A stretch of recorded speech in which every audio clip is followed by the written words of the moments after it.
General Secretary Tu Lam begins historic state visit to North Korea. Israel and Hamas agree to first phase of Trump's Gaza ceasefire plan. Nghệ An deploys campaign to enrich and clean the national land database. Hello, so good to see you again in today's news. I'm Hoàng Yên, and here we go, the first half of the show. On the morning of October 9th, the General Secretary Tô Lâm and the high-level Vietnamese delegation just arrived at Pyongyang International Airport, beginning a state visit to the Democratic People's Republic of Korea at the invitation of the General Secretary of the Workers' Party of Korea and the President of the State Affairs of the DPRK, Kim Jong-un. From October 9 to 11, General Secretary To Lam will have activities within the framework of the state visit and attend the ceremony to celebrate the 80th founding anniversary of the ruling Workers' Party of Korea.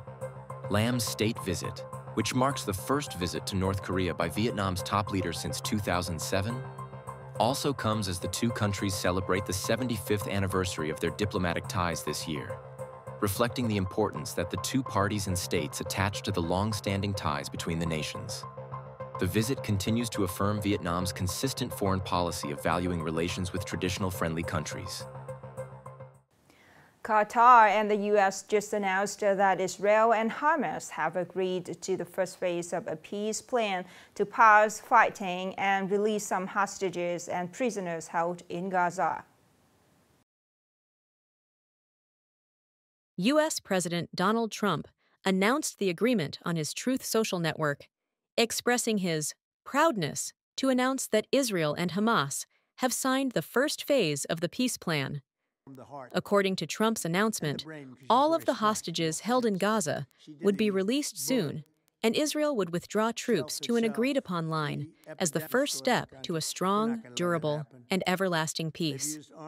Meanwhile, the Qatari Foreign Ministry issued a statement stating that the mediators announced that they had reached an agreement on all the terms and mechanisms for implementing the first phase of the ceasefire agreement in Gaza, aiming at ending the war, releasing Israeli hostages and Palestinian prisoners, as well as receiving aid. The U.S. government shutdown shows no sign of ending after Senator on October 8 once again rejected plans from both the Republican and Democratic parties to reopen the government. On this vote, the yeas are 52 and the nays are 42. The bill proposed by the Democrats pushes for health care reform, while the bill backed by the Republicans would maintain government funding until November 21st. However, neither bill passed in the latest Senate vote. This vote also marked the sixth time that deals have failed in the Senate. The vote took place as President Donald Trump stated that most employees affected by the government shutdown would receive back pay, but some people would be severely impacted by the Democrats' actions and would not be eligible for this payment. On the same day, the U.S. Federal Aviation Administration also warned that flight delays were expected to continue nationwide due to staff shortages at airports. Upcoming are some updated news. On the morning of September 9th, at Nghệ An University, the Department of Science and Technology held the opening ceremony of the Nghệ An Open Innovation and Startup Festival 2025. TechFest Nghệ An Open 2025, with the theme Aspiration for Songlam for a Rising Vietnam, and the final round of the contest, Nghệ, an Extended Innovative Startup Talent Search Competition 2025. TechFest Nghệ An has been held for 8 seasons, attracting over 800 participating startup projects and ideas. Among these, more than 80 excellent projects have been honored, and hundreds of startups have received support in capital connection, training, mentoring, and cooperation with investment funds. This year, the organizing committee selected the 20 most outstanding projects to enter the final round, out of a total of over 130 projects submitted from various provinces and cities.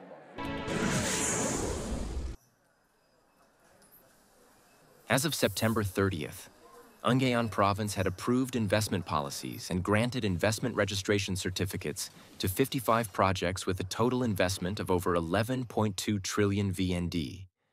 Additionally, 147 projects had their registrations adjusted, of which 42 projects saw an increase in capital by an additional 22.5609 trillion VND. Notably, foreign direct investment, FDI, achieved outstanding results, with 15 newly registered projects totaling 213.3 million USD in registered capital. Furthermore, 14 FDI projects adjusted to increase their capital by an additional 655.8 million USD. Thus, the total newly registered and adjusted FDI capital in the first 9 months of 2025 reached over 869 million USD. For 3 consecutive years, Ngayon has consistently ranked among the top 10 localities in the country in terms of FDI attraction.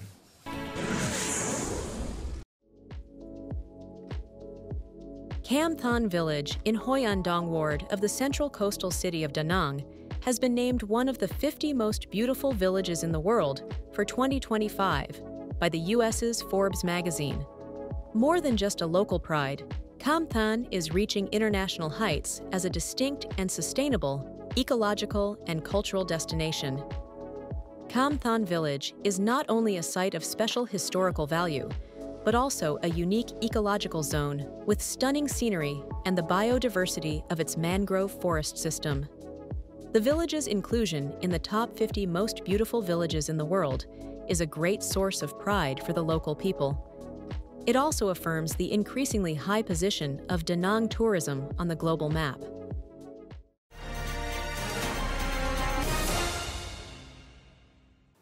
The 90-day campaign to enrich and clean the National Land Database is being deployed nationwide. In Nghệ An, the Provincial People's Committee just issued an implementation plan with the goal of finalizing the land database, ensuring the criteria of accurate, sufficient, clean, and living data. This effort aims to create a unified shared foundation for the development of e-government, serving the transparent and effective state management of land resources. More in this story today.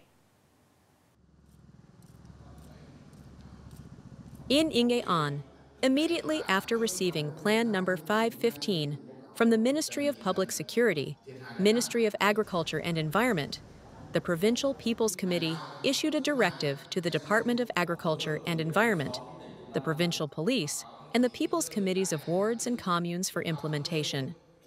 To date, 65 out of 130 communes' wards have established steering committees, working groups, and issued implementation plans.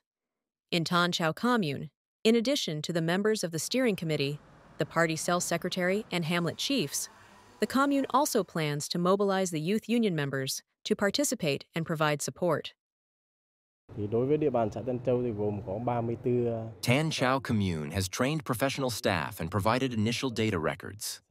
The commune will proactively deploy and compile a list of land plots that have not been updated in the population database and land database. To implement the campaign, earlier this October, the Department of Agriculture and Environment reconciled citizen data with the Ngayon Provincial Police according to the 2-level government structure.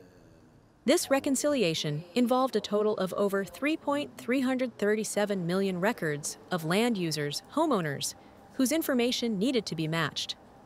In parallel, the department has collected and scanned over 80,000 certificates of land use rights and ownership of residential houses and related information on users' owners that had not yet been built into the land database. To ensure that the review, enrichment, and cleansing of the land database across the province are comprehensive, quick, and accurate, the Department of Agriculture and Environment has assigned 4 affiliated units. The key units, primarily the Land Registration Office and its branches, have deployed staff directly to the grassroots level to provide support, guidance on professional expertise, and inspect the implementation of the campaign by the commune-level people's committees. The Enrich and Cleanse the Land Database campaign is expected to supplement and standardize the existing specialized land database, creating a foundation for the development of e-government and a tool for state management of land. This will serve to make the directing and operating work of all levels and sectors transparent, efficient, and clearly defined in responsibility. Nghệ An strives to complete the synchronization of its land data before November 30th, 2025. The last story just ended our news today. Thank you so much for your attention. Goodbye for now.